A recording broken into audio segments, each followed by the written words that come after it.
ইসলামী বাংলাদেশের নেতারাই স্বাধীনতা বিরোধী শক্তি এবং যুদ্ধাপরাধী উল্লেখ করে তাদের বিচার দাবি করেছেন মুক্তিযুদ্ধের একাধিক শীর্ষ কমান্ডার ও বুদ্ধিজীবী। নির্বাচন কমিশনের সাথে আলোচনা শেষে বৃহস্পতিবার জামায়াতের সেক্রেটারি জেনারেলের দেয়া বক্তব্যের প্রতিক্রিয়ায় তারা এ দাবি করেন।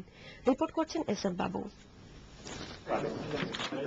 স্বাধীনতা বিরোধী ও যুদ্ধাপরাধী হিসেবে বিভিন্ন মহলের অভিযোগ থাকা সত্ত্বেও নির্বাচন কমিশনের সাথে বৃহস্পতিবার আলোচনায় বসে জামায়াতে ইসলামী বাংলাদেশ।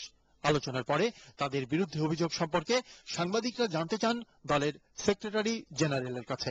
বাংলাদেশে কোনো যুদ্ধাপরাধী নেই, এটা তাদের কল্পনা প্রসূত নিজের বানোয়াট একটা উদ্ভট চিন্তা।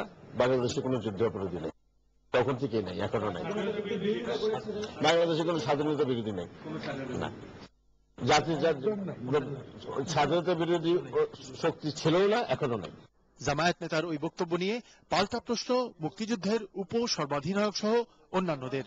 তাহলে রাজাকার, আলবদর, আল-শামস কারা? একথা তো নির্দ্বিধায় বলা চলে যে জামাত ইসলামী যুদ্ধের বিরোধী ছিল এবং তাদের কিছু অঙ্গ সংগঠন রাজাকার, আলবদর, আল-শামস তারা যে যুদ্ধ অপরাধে লিপ্ত ছিল এ সম্বন্ধে করার কোনো সন্দেহই নেই।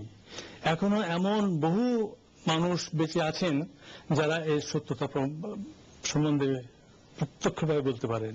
আল-বদর, আল-শামস এবং যারা পাকিস্তান বাহিনীকে সহায়তা করেছে এই নির্যাতন এবং রেপ লুণ্ঠনে, তারা সব যুদ্ধ অপরাধী, শুধু রাজাকার না, যুদ্ধ অপরাধী।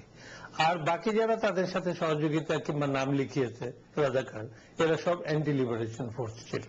এবং অ্যান্টি লিবারেশন ফোর্স যদি নাই ছিল, এই যে জাহানারা বেগম আমার বোন, তার ভাই তো মারা গেছে রাজাকার আল-বদরের হাতে। জামাতের সম্পৃক্ততা প্রমাণ করবার জন্য আমি যেটা বলি সবসময় যে অন্য কোথাও খুঁজবার দরকার নেই। জামাতের নেতারা ৭১-এ কি বলেছেন, ৭১-এ কি করেছেন, দৈনিক সংগ্রাম জামাতের মুখপত্র, দৈনিক সংগ্রামের পাতা উল্টালে সেগুলো পাওয়া যাবে। নিজামী কিভাবে আলবদর গঠন করলেন এবং আলবদর সম্পর্কে তিনি কি বলেছেন, কিভাবে সংগ্রামে দিনের পর দিন লেখা হচ্ছে যে আলবদররা অমুক দিন এতজন দুষ্কৃতকারীকে হত্যা করেছে, ভারতের চরকে হত্যা করেছে। তারা মুক্তিযোদ্ধাদের তখন ভারতের চর বলতো, দুষ্কৃতকারী বলতো। যারা দেশের মুক্তিযুদ্ধের বিরোধিতা করেছিল এবং যারা এই মুক্তিযুদ্ধের বিরুদ্ধে অপরাধমূলক কার্যকলাপ করেছিল, তাদের বিচার হওয়া উচিত এবং সেই বিচারে তাদের শাস্তি হওয়া উচিত।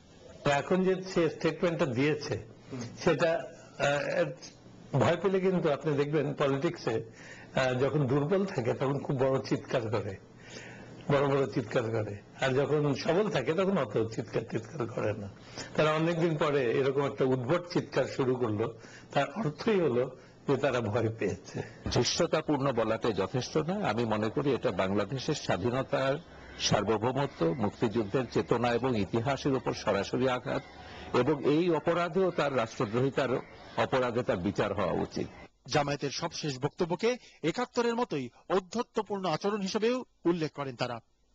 এসএম বাবু, এটিএন বাংলা, ঢাকা।